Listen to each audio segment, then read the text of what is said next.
నమస్తే జనబేరి న్యూస్ కి స్వాగతం. ముందుగా బులెటిన్ లో హెడ్లైన్స్.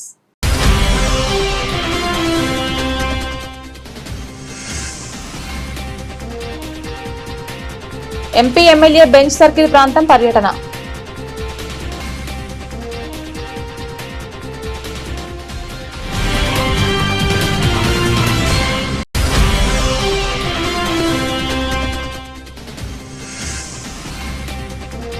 ఏపీ శాసనసభ శాసనమండలి సభ్యులకు రెండో విడత నిర్వహించిన లెజిస్లేటివ్ స్పోర్ట్స్ మీట్ 2026 విజయవంతమైందని షాప్ చైర్మన్ రవి నాయుడు వెల్లడి.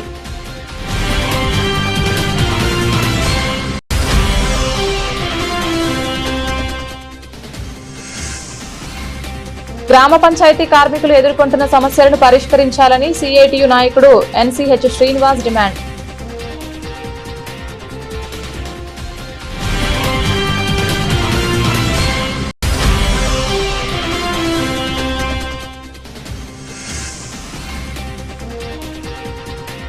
ఆంధ్రప్రదేశ్ రాష్ట్రానికి ఆంధ్ర యూనివర్సిటీ ఒక గర్వకారణం.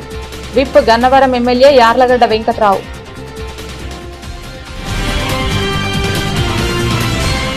విజయవాడ సెంట్రల్ నియోజకవర్గంలోని పేద విద్యార్థుల ఉన్నత విద్యా అవసరాలను దృష్టిలో ఉంచుకొని పాయకాపురం ప్రభుత్వ జూనియర్ కళాశాలను డిగ్రీ కళాశాలగా అప్గ్రేడ్ చేయాలని ప్రభుత్వ నియోజకవర్గ శాసనసభ్యులు బోండా ఉమామహేశ్వరరావు రాష్ట్ర ప్రభుత్వాన్ని కోరారు.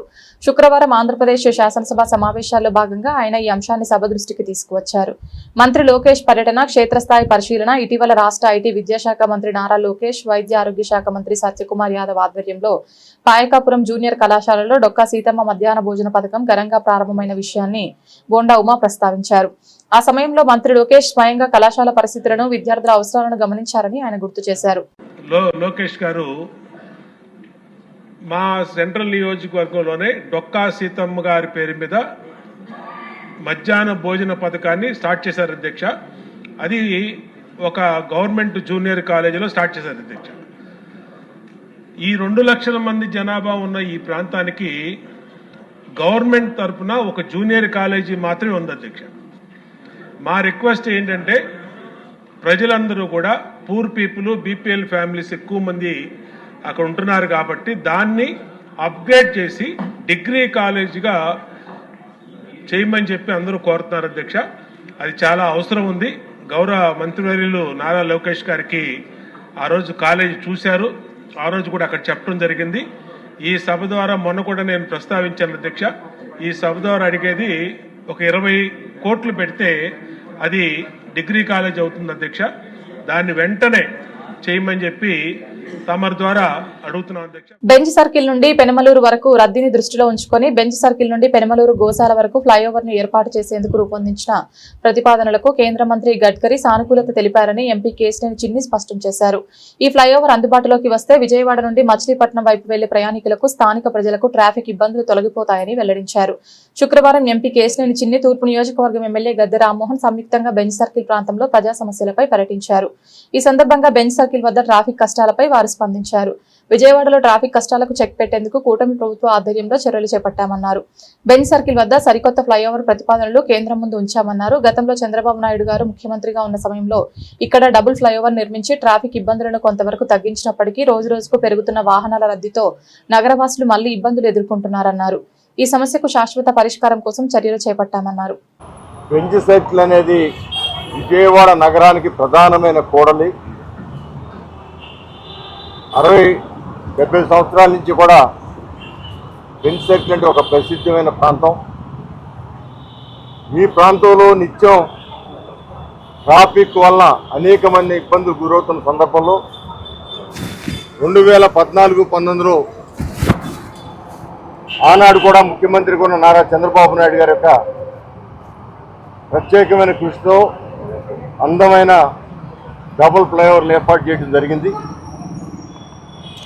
దానివల్ల కొంతమేరకు ట్రాఫిక్ కంట్రోల్ అయినా ఇంకా కూడా రోజు రోజుకు పెరుగుతున్న రద్దీకి మరింత అవకాశాలు కల్పించడానికి ఎంపీ కేశినేని చిన్ని గారు ప్రత్యేకమైన శ్రద్ధ తీసుకొని కనకదుర్గమ్మ దగ్గర నుంచి ఫ్లైఓవర్ బెంచ్ సర్కిల్ వరకు పెనమలూరు గోశాల దాకా వెళ్ళేటట్టుగా ఫ్లైఓవర్కి నిన్నే ప్రతిపాదన జరిగింది.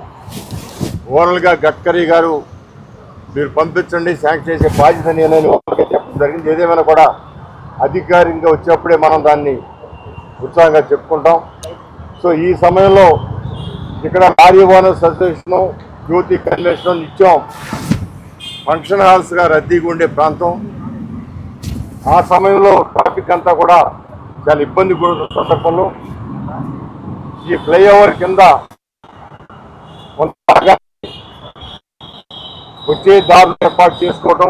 ఇంకొక విషయం చెప్పదలుచుకున్నది ఏంటంటే, కార్పొరేషన్ చాలా మొద్దు నిద్రపోతున్నారు. ప్రతిపక్షంలో ఉన్న మనం గొప్ప నాయకులు అనుకునే సిపిఐ సిపిఎం నాయకులు కూడా గత 5 సంవత్సరాలు నిద్రపోయి, నేను గద్దె రామ్మోహన్ రావు రాణి గారి తోటలో అండర్ పాస్ గురించి గత సంవత్సర కాలం నుంచి మేము కష్టపడుతుంటే టెండర్ అయిపోయింది. టెండర్కి పిలిపించాం, 4 సార్లు ఇన్స్పెక్షన్కి వెళ్ళాం. 4 సార్లు ఇన్స్పెక్షన్కి వెళ్ళినాక మొద్దు నిద్ర లేచినట్టున్నారు పాపం అంతకుముందు గత 5 సంవత్సరాల్లో మేము గౌరవించే సిపిఐ సిపిఎం నాయకులు పాపం ఎక్కడున్నారో మాకు తెలియదు. ఈ సంవత్సరన్నర కాలంలో చూస్తే ఉద్యమాల బాట. ఎందుకు మేము తెచ్చేవాళ్ళం మేము ఉన్నాం, ఇచ్చేవాళ్ళం మేము ఉన్నాం. మొన్న కూడా చూసాం, ఏకొండూరులో మేము మంచినీళ్ళకి 18 గ్రామాలకి మంచినీళ్ళు రేపు మార్చి 15న గౌరవ ముఖ్యమంత్రి, గౌరవ ఉప ముఖ్యమంత్రితో మేము ట్యాంకులు రెడీ చేసి వాటర్ ఇవ్వబోతున్నాం. మార్చి 15కి మేము అధికారంలోకి వచ్చి రాగానే కిడ్నీ బాధితులకి మేము ట్యాంకర్లు పెట్టి, ఆ రోజు ఎప్పుడో 5 సంవత్సరాల క్రితం అయిపోయిన ట్యాంకర్లు పెట్టి మేము మంచినీళ్ళు ఇవ్వబోతున్నాం. మంచినీళ్ళు ఇస్తుండగా మేము ఆల్రెడీ మొదలుపెట్టి కాంట్రాక్టులు ఎప్పుడైతే ఆగిపోయినాయో అధికారంలోకి రాగానే కిడ్నీ బాధితుల మొదటి సమస్య అనుకుని మేము ప్రారంభించి పనులు పరిగెత్తిచ్చాం. మార్చి 15 కల్లా అన్ని ఊర్లలోనూ, అన్ని హ్యాబిటేషన్స్లోనూ ఎక్కడైతే షెడ్యూల్ ట్రైబ్స్ ఉన్నారో కృష్ణా కాలువ నుంచి బెబ్రంపట్నం నుంచి నీళ్లు తీసుకెళ్లి ఏపీ శాసనసభలో మనమిత్ర వాట్సాప్ గవర్నెన్స్ సేవలపై ఎమ్మెల్యే వాల్మీకి పార్థసారథి అడిగిన ప్రశ్నకు మంత్రి నారా లోకేష్ సమాధానమిచ్చారు. ప్రస్తుతం 943 రకాల సేవలను వాట్సాప్ గవర్నెన్స్ ద్వారా అందిస్తున్నామని మంత్రి తెలిపారు. ఇప్పటి వరకు 1,40,00,000 మంది ప్రజలు ఈ సేవలను పొందారని వివరించారు. వాట్సాప్ గవర్నెన్స్ కు కృత్రిమ మేధస్సును జోడించి యూజర్ ఫ్రెండ్లీగా మార్చామని చెప్పారు. ఉన్న సౌకర్యాలను ప్రజల అవసరాలకు అనుగుణంగా వినియోగించుకునేలా చేశామని తెలిపారు. ఈ వ్యవస్థను మరింత ఆధునీకరించాలని ప్రభుత్వం భావిస్తోందని చెప్పారు. వేగంగా స్పందించడం, రసీదులు తక్షణమే అందించడం వంటి అంశాలపై దృష్టి సారిస్తామని పేర్కొన్నారు. సభ్యులు క్షేత్రస్థాయి పరిస్థితులపై ఫీడ్బ్యాక్ ఇవ్వాలన్నారు. మనమిత్ర 2.0ను త్వరలో ప్రారంభించాలని ప్రభుత్వం ఆలోచిస్తోందని మంత్రి లోకేష్ సభలో వెల్లడించారు.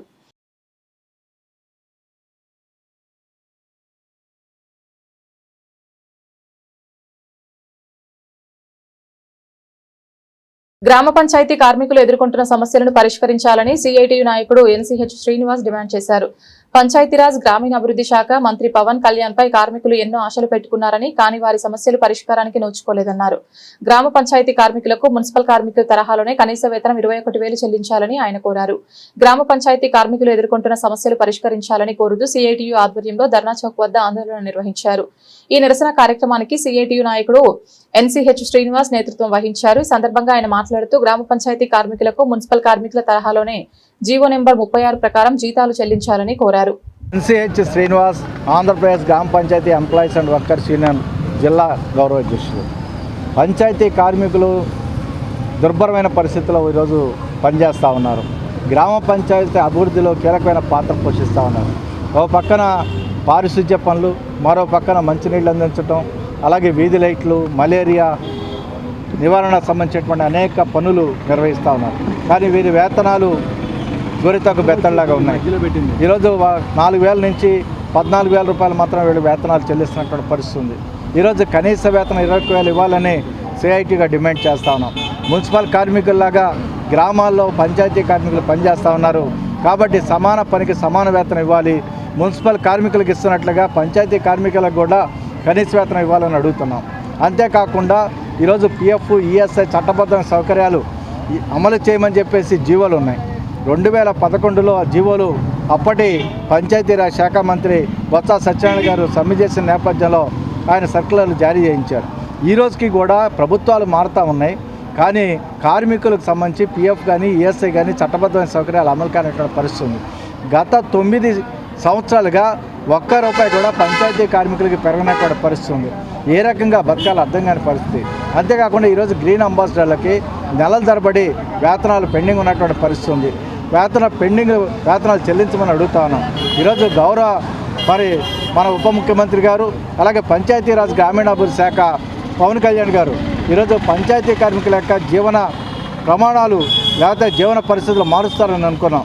కానీ ఈరోజు పంచాయతీ కార్మికుల సమస్యల గురించి ఆయన మాట్లాడకపోవడం అనేటువంటిది చాలా బాధాకరమైనటువంటి విషయం నేను చెప్తా ఉన్నాను.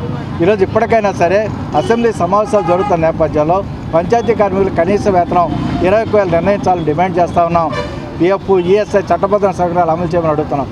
సుప్రీంకోర్టు మన హైకోర్టు సంబంధించిన దాంట్లో టెండర్ విధానం రద్దు చేయమని చెప్పేసి పెద్ద ఎత్తున యూనియన్గా పిటిషన్ ఇస్తాం. 2018లో తీర్పు వచ్చింది, టెండర్ విధానం రద్దు చేయమన్నారు. కానీ ఈ రోజుకి కూడా టెండర్ విధానం 8 సంవత్సరాలుగా ఈ ప్రభుత్వం రద్దు చేయటం లేదు. ఈరోజు పంచాయతీ కార్మికులందరినీ కూడా ప్రభుత్వం ఆదుకోవాలని చెప్పి కోరుతా ఉన్నాం. పెండింగ్ బకాయిలు చెల్లించాలని కోరుతా ఉన్నాం. ఇప్పటికైనా ప్రభుత్వం స్పందించకపోతే రాబోయే కాలంలో పెద్ద ఎత్తున ఉద్యమానికి సన్నద్ధం అవుతామని చెప్పేసి హెచ్చరిస్తా ఉన్నాం. పేరు చెప్పండి. విద్యారంగ సమస్యల పరిష్కారంలో మంత్రి నారా లోకేష్ విఫలమయ్యారని పీడీఎస్క్యూ రాష్ట్ర ప్రధాన కార్యదర్శి భాస్కర్ విమర్శించారు. ఎన్నికల ముందు పాదయాత్ర చేసిన లోకేష్ విద్యార్థుల లోకానికి ఎన్నో హామీలు ఇచ్చారని ఆయన గుర్తు చేశారు. ఇచ్చిన హామీలు అమలు చేయని లోకేష్ తన మంత్రి పదవికి రాజీనామా చేయాలని ఆయన డిమాండ్ చేశారు. యూనివర్సిటీల పట్ల రాష్ట్ర ప్రభుత్వం అనుసరిస్తున్న వైఖరిని నిరసిస్తూ పీడీఎస్యూ ఆధ్వర్యంలో ధర్నా నిర్వహించారు. అలంకార్ ధర్నా చౌక్ వద్ద జరిగిన ఆందోళనకు బీడీఎస్యూ రాష్ట్ర కార్యదర్శి భాస్కర్ నేతృత్వం వహించారు. ఈ సందర్భంగా ఆయన మాట్లాడుతూ విద్యారంగాన్ని దెబ్బతీస్తున్న జీవో నెంబర్ 77ను రద్దు చేయాలని డిమాండ్ చేశారు. ప్రభుత్వ యూనివర్సిటీలో ఖాళీగా ఉన్న అన్ని రకాల పోస్టులను భర్తీ చేయాలన్నారు. పెండింగ్ లో ఉన్న 6,200 కోట్ల రూపాయల ఫీజు రీయింబర్స్మెంట్ బకాయిలు విడుదల చేయాలని ఆయన కోరారు. కె భాస్కర్, పీడీఎస్యూ రాష్ట్ర అధ్యక్షులు. ఈరోజు రాష్ట్ర వ్యాప్తంగా పెండింగ్లో ఉన్నటువంటి ఫీజు రీయింబర్స్మెంట్ బకాయిలు విడుదల చేయాలని, విద్యార్థులకు శాపంగా మారినటువంటి జీవో నెంబర్ 77ను రద్దు చేయాలని రాష్ట్ర వ్యాప్తంగా ప్రభుత్వ విశ్వవిద్యాలయాల్లో ఏదైతే 4,200 ప్రొఫెసర్ పోస్టులు భర్తీ చేయాలని డిమాండ్ చేస్తూ ఈరోజు ధర్నా చౌక్లో పీడీఎస్యూ రాష్ట్ర కమిటీ ఆధ్వర్యంలో ధర్నా చేయడం జరుగుతూ ఉంది. రాష్ట్రంలో ఉన్నటువంటి అసెంబ్లీ సమావేశాల్లో ఈరోజు విద్యాశాఖ మంత్రి గారు నారా లోకేష్ గారు ఈరోజు విద్యారంగంలో మాట్లాడలేనటువంటి పరిస్థితి. రాష్ట్ర బడ్జెట్లో 30% విద్యారంగానికి కేటాయించమంటే కేవలం 10.3% మాత్రం విద్యారంగానికి కేటాయించారు. ఈరోజు ఉన్నత విద్యకు పీఠం వేస్తామని చెప్పినటువంటి నారా లోకేష్ గారు ఈరోజు ఉన్నత విద్యకి కేవలం 0.77% మాత్రం నిధులు కేటాయించడం జరుగుతూ ఉంది. అసెంబ్లీ సమావేశాలకు ముందు కేవలం 1,200 కోట్ల ఫీజు రీయింబర్స్మెంట్ బకాయిలు విడుదల చేస్తూ ఈరోజు అసెంబ్లీ సమావేశాల్లో రాష్ట్ర వ్యాప్తంగా పెండింగ్లో ఉన్నటువంటి 6,400 ఫీజు రీయింబర్స్మెంట్ బకాయిల గురించి అసెంబ్లీలో ఊసేలేనటువంటి పరిస్థితి ఈ రాష్ట్రంలో కనపడతా ఉంది. ముఖ్యంగా రాష్ట్ర వ్యాప్తంగా ఉన్నత విద్యకు పీఠం వేస్తానన్నటువంటి నారా లోకేష్ గారు రాష్ట్ర వ్యాప్తంగా 4,200 ప్రొఫెసర్ పోస్టులు ఖాళీగా ఉన్నాయి. ఆ పోస్టులను భర్తీ చేయాలని డిమాండ్ చేస్తా ఉన్నాం. ఈరోజు విద్యాశాఖకు ఏదైతే అందుబాటులో లేనటువంటి విద్యాశాఖ మంత్రి తక్షణమే రాజీనామా చేయాలని, అందుబాటులో ఉన్నటువంటి వ్యక్తికి ఈరోజు శాఖ ఇవ్వాలని కూడా పీడీఎస్ విద్యార్థి సంఘంగా డిమాండ్ చేస్తా ఉన్నాం. ఇప్పటికే మీడియా రూపంలో మేము రాష్ట్రం ఉన్నటువంటి కూటమి ప్రభుత్వానికి హెచ్చరిక జారీ చేశాం. ఈరోజు విద్యారంగంలో ఉన్నటువంటి నెలకొన్నటువంటి సమస్యలు పరిష్కరిస్తారా, లేకుంటే మేము పెద్ద ఎత్తున ఆందోళనకి సిద్ధం కావాలని కూడా హెచ్చరిక జారీ చేయడం జరిగింది. ఆయన సొంత నియోజకవర్గంలో యువగలం పాదయాత్రలో నేను అధికారంలోకి వచ్చిన 100 రోజులకే పీజీ విద్యార్థులకు శాపంగా మారినటువంటి 77ను రద్దు చేస్తా అన్నాడు. ఈరోజు మాటను తప్పినటువంటి నారా లోకేష్ గారు తక్షణమే రాజీనామా చేయాలని కూడా ఈ సందర్భంగా హెచ్చరిస్తున్నాం. తక్షణమే సమస్యలు పరిష్కరించకపోతే పెద్ద ఎత్తున ఆందోళన కార్యక్రమాలకి సిద్ధమవుతామని కూడా హెచ్చరిస్తా ఉన్నాం. ఉపాధ్యాయులు ఉద్యోగుల సమస్యల పరిష్కారంలో రాష్ట్ర ప్రభుత్వం నిర్లక్ష్యంగా వ్యవహరిస్తోందని ఆంధ్రప్రదేశ్ టీచర్స్ ఫెడరేషన్ పూర్వ రాష్ట్ర ప్రధాన కార్యదర్శి పాండురంగ వరప్రసాద్ విమర్శించారు. 2023 నుండి పీఆర్సీ బకాయిలు IR4 DAలు పెండింగ్ లో ఉన్నాయని ఆయన తెలిపారు. ప్రస్తుతం స్పందించని పక్షంలో 10వ తరగతి పరీక్షల అనంతరం రాష్ట్ర స్థాయిలో ఉద్యమాన్ని ఉధృతం చేస్తామని ఆయన హెచ్చరించారు. ఆంధ్రప్రదేశ్ టీచర్స్ ఫెడరేషన్ ఆధ్వర్యంలో ఉపాధ్యాయులు పీఆర్సీ, IR ఇంకా ఇతర సమస్యల పరిష్కారం కోరుతూ నిరసన కార్యక్రమం చేపట్టారు. అలంకార్ ధర్నా చౌక్ వద్ద జరిగిన ఆందోళనలో ఏపీటీఎఫ్ పూర్వ రాష్ట్ర ప్రధాన కార్యదర్శి పాండురంగ వరప్రసాద్ నేతృత్వం వహించారు. ఈ సందర్భంగా ఆయన మాట్లాడుతూ ఉద్యోగులు, ఉపాధ్యాయుల సమస్యలు పరిష్కారం కావడం లేదన్నారు. పాలకులు మారిన సమస్యలు యథాతథంగానే ఉన్నాయన్నారు. ఆందోళనలో ఏపీటీఎఫ్ ప్రతినిధులు, ఉపాధ్యాయులు పాల్గొన్నారు. పి పాండురంగ వరప్రసాదరావు, ఏపీటీఎఫ్ పూర్వ రాష్ట్ర ప్రధాన కార్యదర్శి. ఇవాళ రాష్ట్రంలో ప్రభుత్వం విద్యారంగం పట్ల నిర్లక్ష్య ధోరణి ఒక పక్క ప్రదర్శిస్తూ ప్రైవేటీకరణ చేయాలనేటువంటి ఉత్సాహం కనబడతా ఉంది రాష్ట్ర ప్రభుత్వంలో. మెడికల్ కళాశాల ప్రైవేటీకరణ దగ్గర నుంచి వాళ్ళ యూనివర్సిటీలని ప్రైవేటు విశ్వవిద్యాలయాలకి, ప్రైవేటు ఉన్నత విద్యా సంస్థలకి విస్తృతంగా భూములు ఇవ్వటము, అనుమతులు ఇవ్వటము జరుగుతూ ఉంది. పాఠశాల విద్య తీసుకున్నా కూడా పాఠశాల విద్యలో వేలాది పోస్టులు ఖాళీగా ఉన్నాయి. దాదాపు 16,000 పోస్టులు ఖాళీగా ఉంటే గత ప్రభుత్వం అయితే భర్తీ చేయలేదు. ఈ ప్రభుత్వం భర్తీ చేస్తుందని ఎదురు చూస్తే 6,000 పోస్టులు మాత్రమే భర్తీ చేశారు. మరలా ఖాళీలు వచ్చినాయి, సంవత్సరం అయిపోయింది. అనేక వేల ఖాళీలు ఉన్నాయి. వాళ్ళ 11,000 పాఠశాలలు సింగిల్ టీచర్ పాఠశాలలుగా నడుస్తున్నాయి. రాష్ట్రంలో 11,000 పైగా ఉన్నాయి. ఆ సింగిల్ టీచర్ పాఠశాలల్లో విద్యా బోధన ఏం జరుగుతుంది? ఈ సంవత్సరం 2,55,000 మంది, మాకు తెలిసినటువంటి అనధికార సమాచారం ప్రకారం 2,55,000 మంది విద్యార్థులు ప్రైవేటు పాఠశాలకు తరలిపోయారు ఈ విద్యా సంవత్సరంలో. రాను ఏటా మరి గవర్నమెంట్ పాఠశాలల్లో విద్యార్థుల సంఖ్య తగ్గిపోతూ ఉంది. దీనికి ఈ తల్లికి వందనం కార్యక్రమం కారణమైతే పాఠశాలల్లో ఉపాధ్యాయులు నియమించకపోవడం, సింగిల్ టీచర్ స్కూల్స్ ఒక 117 జీవో రద్దు చేయాలని చెప్పి మేము కోరాం.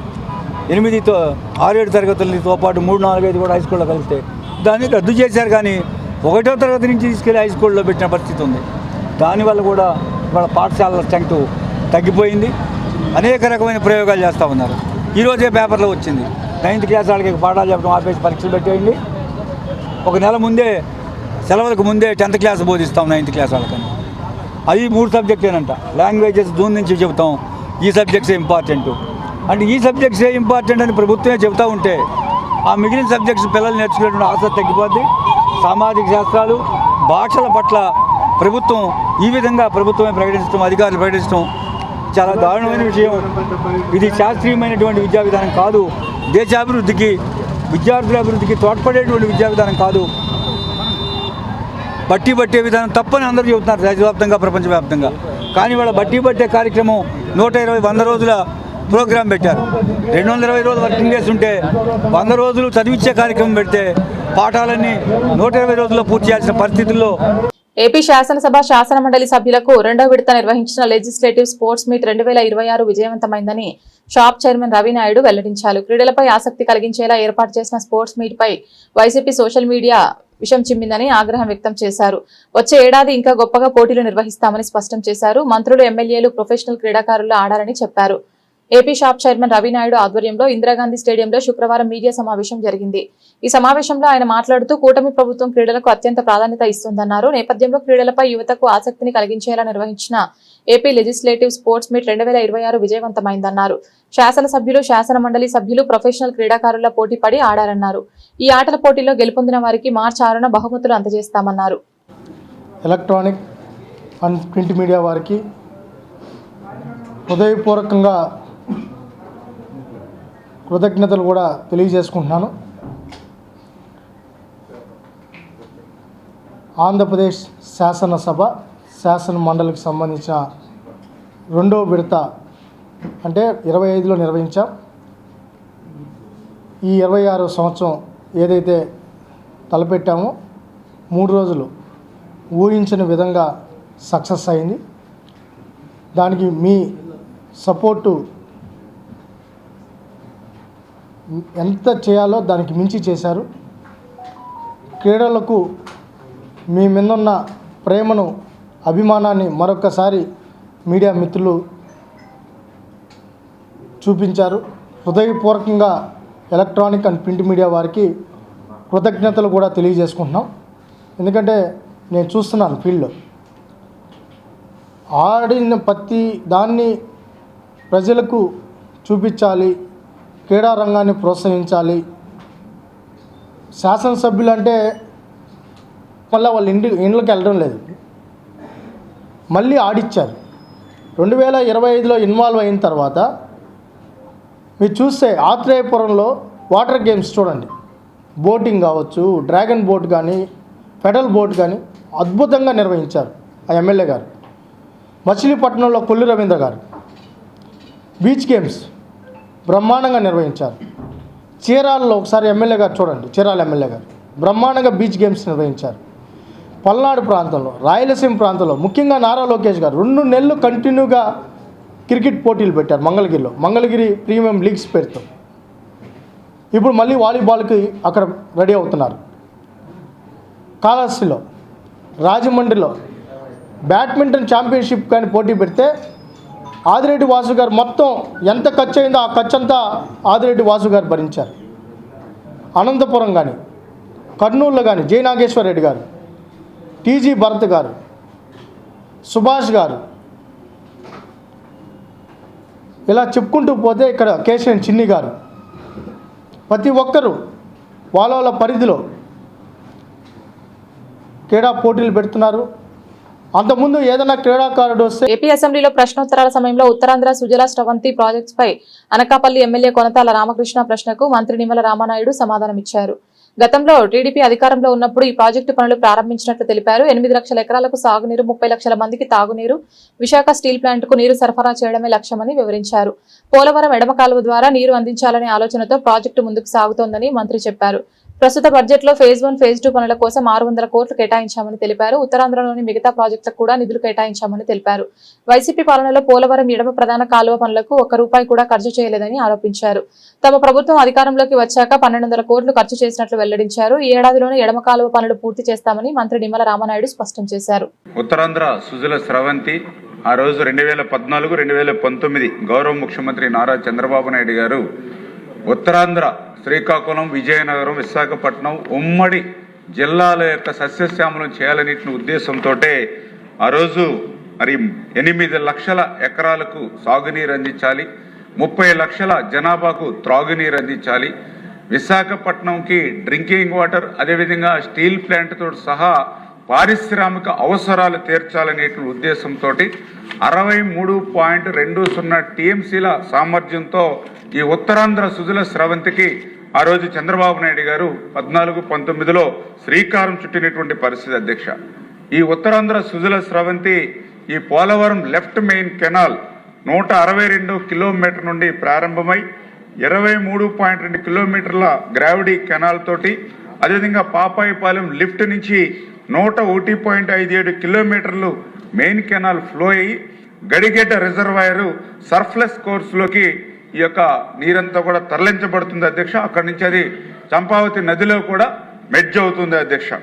ఈ రకంగా ఉన్నటువంటి ఉత్తరాంధ్ర సుజల స్రవంతిలో ప్రధానంగా 4 రిజర్వాయర్లు కూడా, Pedapudi reservoir 3.15 TMC, Bhudevi reservoir 6.55 TMC, మరి విఎన్పురం రిజర్వాయరు 6.20 టీఎంసీ, తాటిపూడి రిజర్వాయరు 3.80, అంటే టోటల్గా 19.8 టీఎంసీ 4 రిజర్వాయర్లు.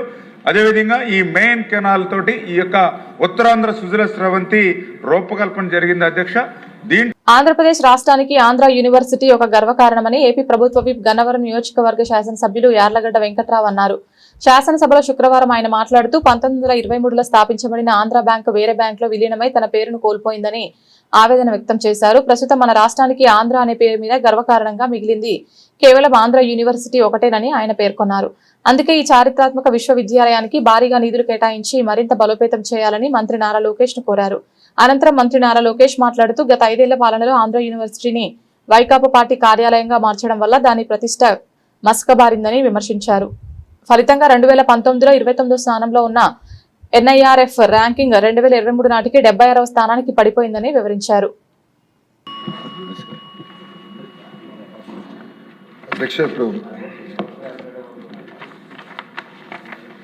గౌరవ సభ్యులు చెప్పినట్లు 2019 నుంచి 24 వరకు ఆంధ్ర యూనివర్సిటీని ఒక వైకాపా పార్టీ కార్యాలయంగా వాడటం కూడా జరిగింది అధ్యక్ష. అది గౌరవ సభ్యులందరూ తెలుసు. ప్రత్యేకంగా విశాఖపట్నంలో నుంచి వచ్చిన గౌరవ సభ్యులందరూ కూడా తెలిసిన విషయం అధ్యక్ష. ఒకసారి మీరు చూస్తే ఒక ఉదాహరణ అధ్యక్ష, NIRF ర్యాంకింగ్లో 2019లో ఆంధ్ర యూనివర్సిటీ 29వ ర్యాంక్లో ఉంటే 2023కి వచ్చేగల 76వ ర్యాంక్కి పడిపోయింది అధ్యక్ష. మళ్ళీ మన ప్రభుత్వ అధికారంలోకి వచ్చిన తర్వాత అది 41 ర్యాంక్కి తీసుకొచ్చే అధ్యక్ష. ఇప్పుడు టాప్ 10 యూనివర్సిటీస్ చేయాలనే లక్ష్యంతో ఈరోజు ఒక అద్భుతమైన వైస్ ఛాన్సలర్ కూడా నియమించి అధికారం ఇచ్చి ఆ వ్యవస్థని డ్రైవ్ చేస్తాం జరుగుతుంది అధ్యక్ష. అంతేకాకుండా మీరు చూస్తే యూనివర్సిటీ కేటగిరీలో 2019లో మనం 16వ ర్యాంక్లో ఉంటే 2023కి 43వ ర్యాంక్ పడిపోయాం అధ్యక్ష. మళ్ళీ ప్రజాప్రభుత్వ అధికారంలోకి వచ్చిన తర్వాత 2025లో మళ్ళీ 23వ ర్యాంక్కి మనం తీసుకొస్తాం జరిగింది అధ్యక్ష. అక్కడ గౌరవ సభ్యులు 2-3 అంశాలు అడిగారు. ఒకటి, ఈ 100 years ఉత్సవాలు ఏదైతే జరుగుతుందో అది ఘనంగా జరపాలి, అందరితో కోఆర్డినేట్ చేసి చేయాలని గౌరవ సభ్యులు కోరారు అధ్యక్ష. ఫస్ట్గా రేపు పొద్దున్న నేను విశాఖపట్నం వెళ్తున్నాను. ఎలమంచిలో ఒక కంపెనీకి మేము శంకుస్థాపన వేస్తున్నాము. దాంట్లో భాగంగా రిటర్న్లో కూడా వైస్ ఛాన్సలర్ గారు నేను కలుస్తున్నాను. కలిసి మొత్తం ప్రోగ్రామ్ రివ్యూ చేసి గౌరవ సభ్యులు కూడా కాపీ పంపిస్తాను. మీరు కూడా మీ ఇన్పుట్ ఇస్తే మనం ఘనంగా ఈ శతాబ్ది ప్రోగ్రామ్ అనేది నిర్వహించాల్సిన బాధ్యత ఇక్కడ ఉన్న మన అందరిపైన ఉందని గౌరవ సభ్యులు తెలియజేస్తున్నారు అధ్యక్ష. అంతేకాకుండా అధ్యక్ష, కేవలం ఒక ఆంధ్ర యూనివర్సిటీ కాదు, ఆంధ్ర రాష్ట్రంలో ఉన్న ప్రభుత్వ విశ్వవిద్యాలయాల్లో గత ప్రభుత్వాలు 5 సంవత్సరాలు విచ్చలవిడిగా వాళ్ళ కార్యకర్తలు అక్కడ పెట్టుకుంటాం జరిగింది. దానిపైన ప్రత్యేకంగా మేము ఇప్పుడు మ్యాన్ పవర్ ఆడిట్ అనేది జరుగుతుంది అధ్యక్ష. అది నేను ఈరోజు కూడా రివ్యూ చేశాను. నెక్స్ట్ 30 డేస్లో ఆ మ్యాన్ పవర్ ఆడిట్ మేము పూర్తి చేస్తాం.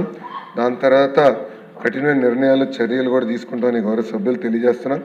ఇప్పుడే పెద్దలు చెప్పినట్లు ఏంటంటే కాంట్రాక్ట్లో కొంతమంది పనిచేస్తున్నారు, దాని తర్వాత కొంతమంది ఎంటీఎస్ రావాలని కోరుతున్నారు, దాని తర్వాత రెగ్యులరైజ్ చేయాలని కూడా కోరిక అనేది ఉంది అధ్యక్ష. ఇక్కడ ఏంటంటే ఈ మ్యాన్ పవర్ ఆడిట్ అయిందా నాకు కరెక్ట్గా ఐడియా వస్తుంది అధ్యక్ష, ఎంతమంది ఉన్నారు, ఏ సంవత్సరంలో వాళ్ళని నియమిస్తాం జరిగింది. దాని తర్వాత ఫైనాన్స్తో సంప్రదింపులు చేసి తగిన చర్యలు తీసుకుంటామని గౌరవ సభ్యులు కూడా తెలియజేస్తున్నారు అధ్యక్ష. పెద్దలు చెప్పినట్లు గతంలోనే ప్రసాద్ రెడ్డి చేసిన అవకతవకల మీద నేను విజిలెన్స్ ఎంక్వైరీ చేస్తానని చెప్పడం జరిగింది. అది విజిలెన్స్ పంపించాం, విజిలెన్స్ ఎంక్వైరీ జరుగుతుంది అధ్యక్ష. గౌరవ సభ్యుల కోరిక మేరకు ఆ రిపోర్ట్ రాబోయే 45 రోజుల్లో మళ్ళీ మేము వీల్ గెట్ దట్ రిపోర్ట్. అది నేను హౌస్లో టేబుల్ చేసి తగిన చర్యలు తీసుకుంటామని గౌరవ సభ్యులు కూడా నేను తెలియజేస్తాం జరుగుతుంది. బులెటిన్ ముగించే ముందు హెడ్లైన్స్ మరొకసారి.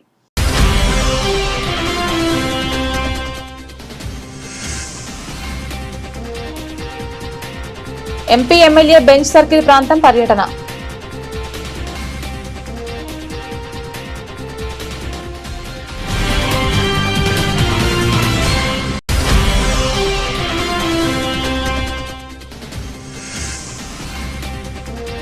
ఏపీ శాసనసభ శాసనమండలి సభ్యులకు 2వ విడత నిర్వహించిన లెజిస్లేటివ్ స్పోర్ట్స్ మీట్ 2026 విజయవంతమైందని షాప్ చైర్మన్ రవి నాయుడు వెల్లడి.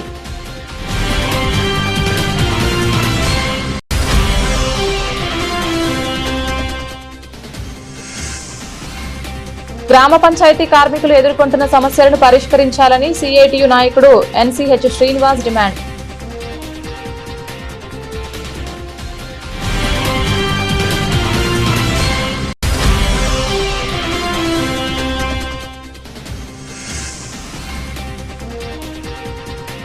ఆంధ్రప్రదేశ్ రాష్ట్రానికి ఆంధ్ర యూనివర్సిటీ ఒక గర్వకారణం. Whip Gannavaram MLA Yarlagadda Venkatrao.